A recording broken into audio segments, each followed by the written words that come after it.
मैं अब सुप्रिया के पास जी के पास आ रहा हूँ। सुप्रिया, एक बेसिक चीज जो अरुण जी ने कही और जितना अशोक जी ने कही, माफ किया, इन्होंने बताया कि कैसे कैसे है, और मुझे मुझे मेरे लिए नया वो था कि 96% ऑफ द केसेस 2014 के बाद सेडिशन के इस देश में लगे हैं। ये मेरे लिए एक नई सूचना थी। दो चीजें जरा समझना चाहेंगे, अपने दर्शकों को भी मैं पहले समझा दूं। जो जेल में इस समय लोग रहते हैं उसमें तीन तरह के लोग होते हैं। एक कन्विक्टेड, जिनको सजा मिल गई है। एक जिनका ट्रायल चल रहा है, चार्जशीट फाइल हो गई, उनके ऊपर दोषारोपण हो गया है कि इन्होंने ये काम किया। अब उनका कोर्ट में ट्रायल चल रहा है कि भाई इन्होंने किया कि नहीं किया, वो जज साहब डिसाइड करेंगे। उससे पहले एक प्री ट्रायल होता है, जो ये लोग भी जेल चले जाते हैं। एफआईआर हो गई, अभी चार्जशीट भी फाइल नहीं हुई है, उन्होंने जेल भेज दिया आपको पकड़ के, अब वो जेल में है। और बड़ी संख्या इन प्री ट्रायल वालों की है, जिसमें वो लड़कियां भी गई थी, वो स्टूडेंट्स को कर देते हैं। मैं सुप्रिया आपसे ये समझना चाह रहा हूं कि ये जो अशोक जी ने भी कहा, ये गलत सेडिशन लगाने वालों पे, जिन्होंने ये गलती से लगाया और कोर्ट ने उनको बाद में बिल्कुल बरी किया और कहा कि गलत लगा है, इनके ऊपर कोई कार्रवाई नहीं होती है, तो इसको कैसे हैंडल करेंगे? धन्यवाद। आप सब लोगों को मेरा नमस्कार। ये एक बहुत ही इंपॉर्टेंट टॉपिक है और मैं थोड़ा सा इसके बारे में बोलना चाहती हूँ और फिर आपके डायरेक्ट सवाल का कि इसको कैसे रोका जाए उस पर जरूर बात करूंगी। ये सच है कि ये कॉलोनियल हैंगओवर है, ये सच है कि बाल गंगाधर तिलक और महात्मा गांधी के ऊपर सेडिशन के केसेस हुए थे। ये भी सच है कि आजाद हिंदुस्तान में आज ऐसे ऐसे किसी लॉ की जरूरत नहीं है, क्योंकि आज यह समझना जरूरी है कि सेडिशन क्या है। सेडिशन मतलब राजद्रोह। आप राष्ट्र के खिलाफ, सरकार के खिलाफ एक साजिश, आप एक राष्ट्र के खिलाफ अगर साजिश कर रहे हैं तो आप राजद्रोह कर रहे हैं, आप सेडिशियस काम कर रहे हैं।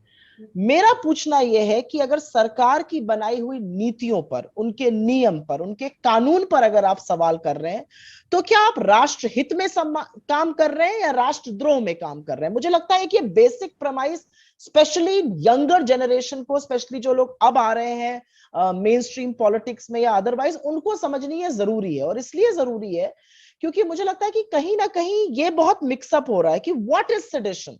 मैं आपको दो तीन एग्जाम्पल देना चाहती हूँ क्योंकि मैं एक फॉर्मर जर्नलिस्ट हूं। इस पॉलिटिकल इनिंग्स से पहले एक लड़के ने मिर्जापुर में स्कूल में नमक और रोटी बच्चों को दिया जा रहा था, उसने वो कहानी जब छापी, उसके ऊपर सेडिशन का केस हुआ। एक लड़की ने प्रधानमंत्री मोदी के कंस्टिट्युएंसी में मुसहर अभी भी घास खा रहे हैं, जो गांव उन्होंने डोमरी गांव अडॉप्ट किया हुआ था, वहां पर उनकी व्यथा छापी तो उसके ऊपर सेडिशन केस होता है। एक पत्रकार ने देवरिया में कोरोना काल के दौरान एक लड़की पोछा लगा रही है, छोटी बच्ची, उसकी मां एडमिट है वहां पर, उसके ऊपर सेडिशन चार्ज होता है। यूएपीए आपने एक नीति, एक कानून बना दिया जिसके खिलाफ काफी लोग हैं देश में, सिर्फ एक समुदाय के लोग नहीं है, बहुत सारे लोग इस देश में उसके खिलाफ हैं। उनके खिलाफ आपने सेडिशन चार्जेस किए। उसमें आपने ये भी नहीं देखा कि क्या महिलाएं, क्या पुरुष, क्या रिटायर्ड आईपीएस ऑफिसर्स, क्या बुजुर्ग, आपने ये किया। आई थिंक आजाद हिंदुस्तान में फादर स्टैन स्वामी की मौत जो कस्टडी में हुई, उससे बड़ा सरकार के मुंह पर तमाचा, उससे बड़ा सेडिशन का चार्ज का दुरुपयोग, सेडिशन लॉ का दुरुपयोग दूसरा कोई नहीं है। क्योंकि तमाम फोरेंसिक एविडेंस अब सामने आ गई है, जिसने ये तक बोला है कि कोरेगांव कांड में जिन लोगों को इन्होंने गिरफ्तार करके रखा हुआ है, चाहे उसमें सुधा भारद्वाज जी हो, चाहे स्टैन स्वामी जिनकी मृत्यु हो गई हो, उनके कंप्यूटर्स पर सॉफ्टवेयर हैक करके डाला गया था। ये फोरेंसिक एविडेंस, और ये वॉशिंगटन पोस्ट जैसी, वॉल स्ट्रीट जर्नल जैसे अखबारों ने छापी है। तो ये मैं जबानी जमा खर्च नहीं कर रही हूं, ये एक मुद्दा है देखने का। सरकार डिनायल में रहे क्योंकि सरकार को डिनायल में रहना है।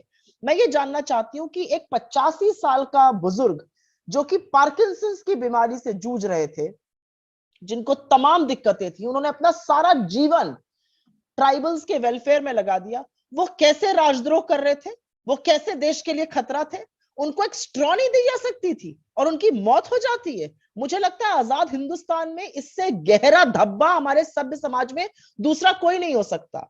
उत्तर प्रदेश में हाथरस केस को कवर करने के लिए एक लड़का केरला से रिपोर्टर आता है, उसको आपने गिरफ्तार कर लिया, उसकी मां तक के मृत्यु पर, उनकी जब तबीयत खराब हुई नहीं जाने दिया, सिद्दीक कप्पन की मैं बात कर रही हूं, वो किसके लिए खतरा है? वो कौन सा राष्ट्रद्रोह कर रहा था? वो तो अपनी आपकी असलियत बयां कर रहा था, अपना काम कर रहा था।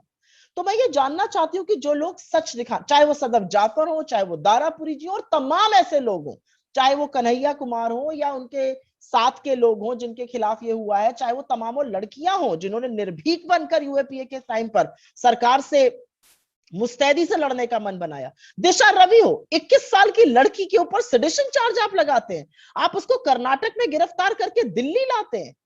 किस तरह की चीजें हो रही हैं इस देश में?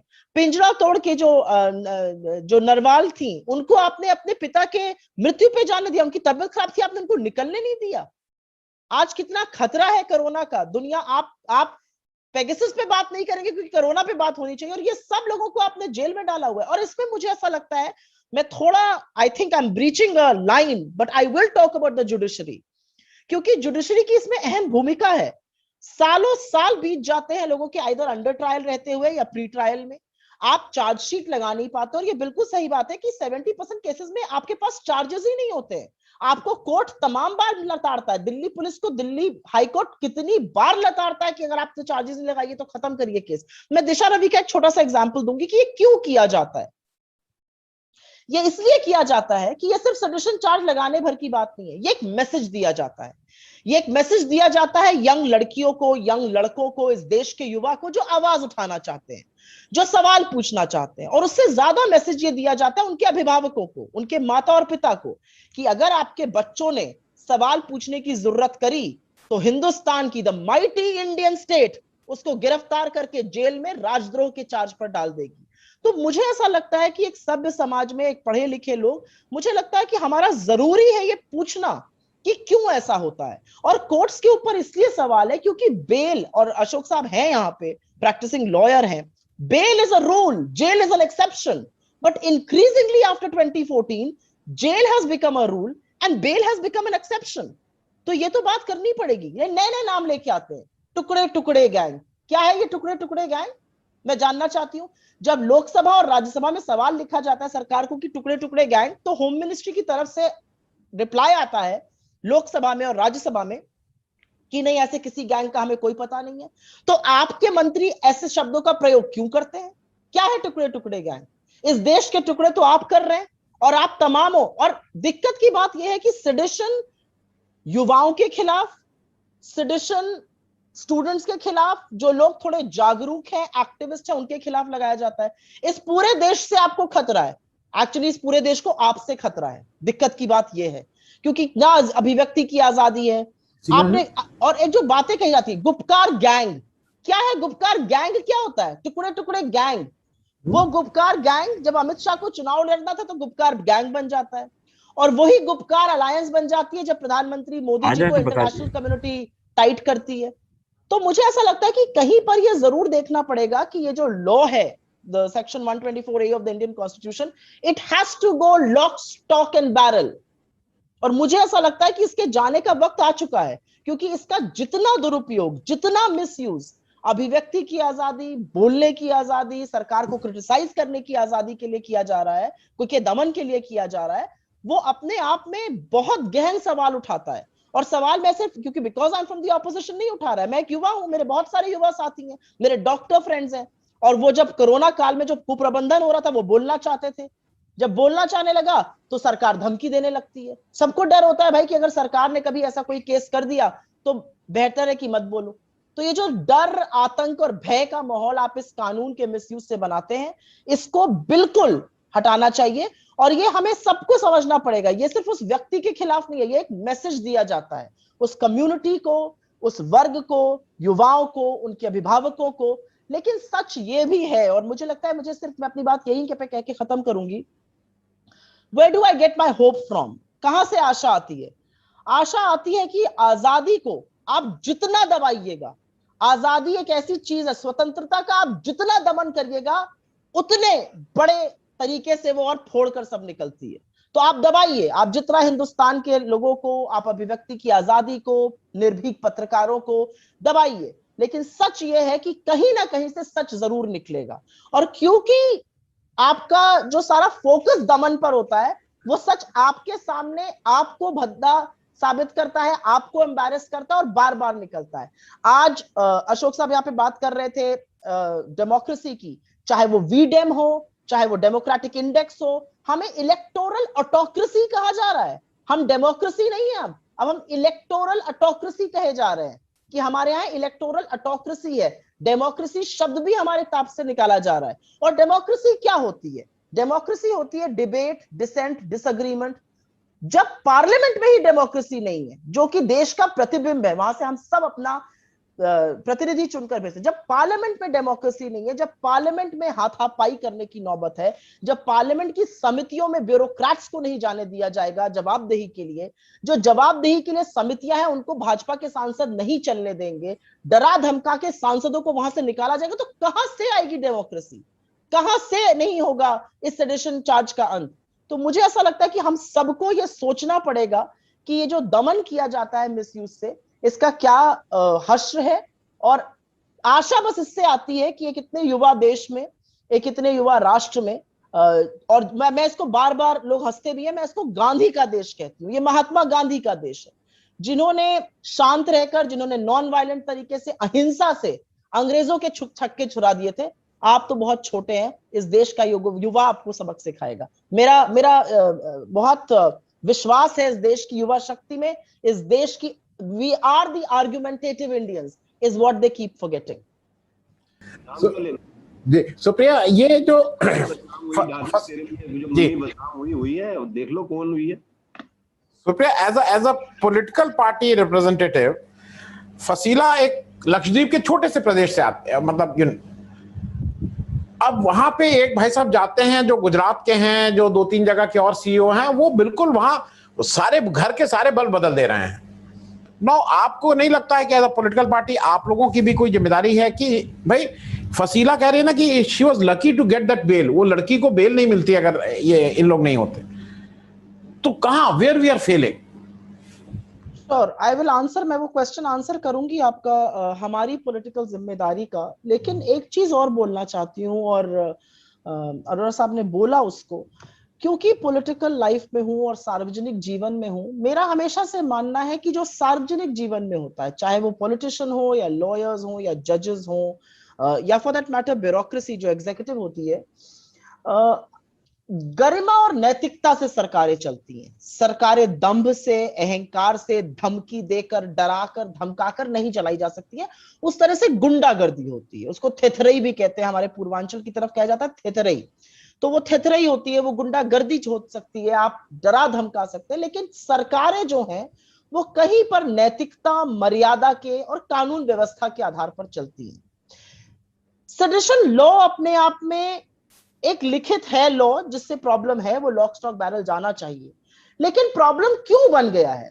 क्योंकि सरकार ने हर इंस्टीट्यूशन को नपुंसक कर दिया आज की तारीख में, चाहे वो जुडिशरी हो, और हमें पता चल रहा है अब कि कैसे किया जा रहा है। अगर एक चीफ जस्टिस ऑफ इंडिया के खिलाफ एक महिला यौन शोषण का आरोप लगाती है और उसके 11 नंबरों की जासूसी होती है, तो आप actually chief justice of India की जासूसी कर रहे थे। और उसके बाद उन्होंने जो डिसीजंस दिए और जिस तरह से वो राज्यसभा पहुंचे और जो हुआ, वो सबके सामने है। तो मैं उसके बारे में और क्या बोलूं, लेकिन इस तरह से दिस इज द प्रेशर जो लगाया जाता है जुडिशरी पर, और इसलिए शायद हम कभी कभी ढुलमुल रवैया देखते हैं जुडिशरी का। तो मेरा ये मानना है कि जो सरकार के इंस्टीट्यूशंस होते हैं, जब चुनाव में जाते हुए आप चुनाव आयुक्त की, इंडियन एक्सप्रेस की उस पत्रकार की जो चुनाव आयोग कवर करती है, और एडीआर के चोकर साहब की जब जासूसी करते हैं, एक चुनाव आयोग की जासूसी करते हैं, तो कहीं आप डेमोक्रेसी से खिलवाड़ कर रहे हैं, आप उस इंस्टीट्यूशन से खिलवाड़ कर रहे हैं।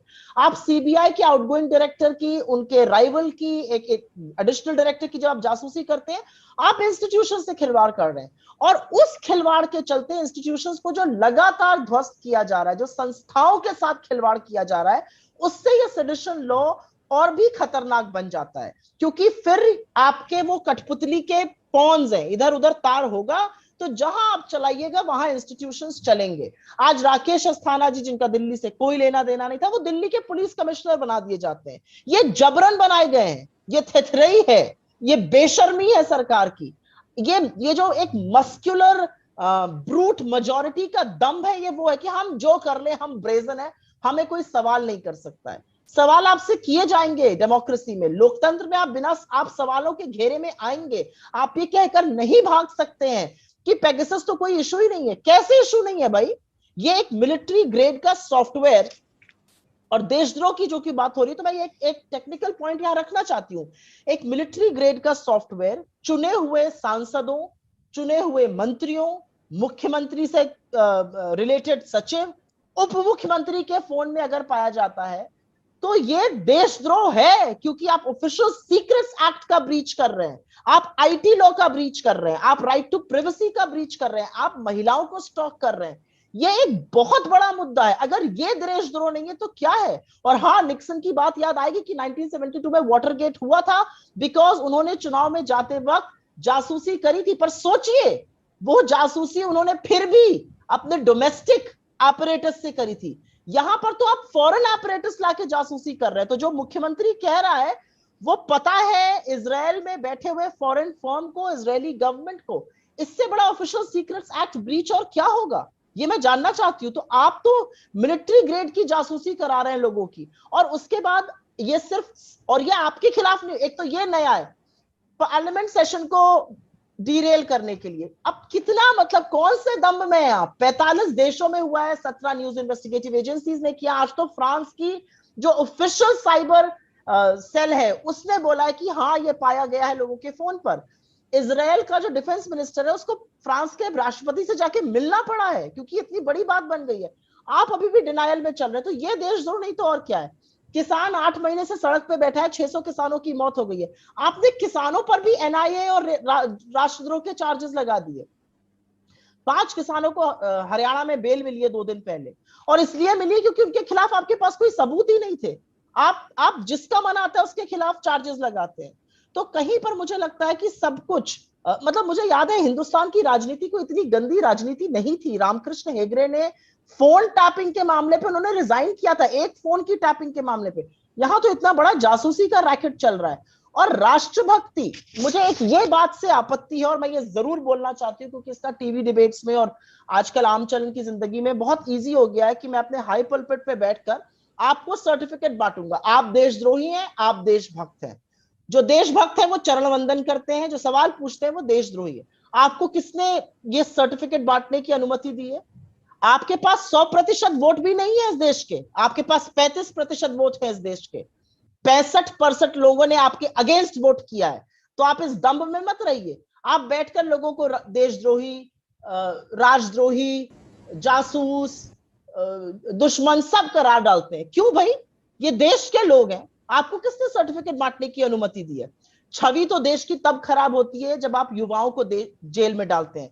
छवि देश की तब खराब होती है जब लाशें गंगा मां के बगल में दफन पाई जाती हैं और उसके 2 दिन बाद उसमें से रामनामी नोची जाती है। छवि तब खराब होती है जब एक इलेक्टेड प्राइम मिनिस्टर की सरकार सदन में खड़े होकर कहती है कि ऑक्सीजन से कभी किसी की मौत ही नहीं हुई। ये किस तरह की सरकार चला रहे हैं? आप छवि की चिंता करते थे, आपने देश की छवि को तार तार कर दिया है। आज विश्व कह रहा है हिंदुस्तान में डेमोक्रेसी ही नहीं बची है। छवि तब खराब होती है जब सबसे यंगेस्ट नेशन, जिसका हमें कितना बड़ा दम होना चाहिए था, हम अपनी पॉपुलेशन को पनौती मान रहे हैं और हम लगातार स्टेट आफ्टर स्टेट एक पॉपुलेशन कंट्रोल बिल की बात कर रहे हैं। अरे इन युवाओं को नौकरी दीजिए, इनको पढ़ाइए लिखाइए, क्या लहलाएगा देश? ये आप नहीं करिएगा। तो ये है देशद्रोह। सेडिशन ऐसी चीजों पर होना चाहिए, सेडिशन होना चाहिए। ये राष्ट्रद्रोह है कि आपने एक फॉरेन स्पाईवेयर लगाकर लोगों की जासूसी कराई। इससे बड़ा राष्ट्रद्रोह क्या होगा? और मैं फिर से बोलूंगी, आप मत कराइए जांच, क्योंकि आपका दम है। जो इजराइल है, जो फ्रांस है, मोरक्को है, हंगरी है, मेक्सिको है, इतने तमाम देश, इजराइल खुद जांच करा रहा है। और जब आपका कनेक्शन वहां निकलेगा तब आप क्या करिएगा? जब आपका नाम वहां आएगा तब भी आप डिनायल में रहिएगा। तो मेरा अपना मानना यह है कि यह लॉ बहुत मिसयूज हुआ है। राष्ट्रभक्ति का सर्टिफिकेट बांटने वाले आप कोई नहीं है। ये एक आर्गुमेंटेटिव इंडियंस का देश है। हम आपसे सवाल पूछेंगे, आप चुनी हुई सरकार है, आपको जवाब देना पड़ेगा। आप जवाबों के घेरे से नहीं भाग सकते। और मैं अंतिम बात यह कहूंगी कि सरकार की नैतिकता ये डिमांड करती है कि अगर आपके दामन पर आक्षेप लगा है और इतने गहरे आक्षेप लगे हैं तो ये आपकी जिम्मेदारी है कि आप अपना दामन साफ करिए। ये आपकी जिम्मेदारी है कि आप अपने आक्षेपों से बचिए, क्योंकि 2 ही चीजें हो सकती हैं। आपने पेगासस यूज किया या नहीं किया? अगर किया तो क्यों किया? ये सब लोग क्या राष्ट्र के लिए खतरे में थे? और अगर नहीं किया तो क्या आप चुनी हुई सरकार जानना नहीं चाहते कि किसने यूज किया? मैं यही कह के अपनी बात खत्म करती हूँ, क्योंकि बातें तो बहुत है कहने को, लेकिन जिस मोड़ पर देश खड़ा है, हम सबको लड़ने का मन बनाना पड़ेगा।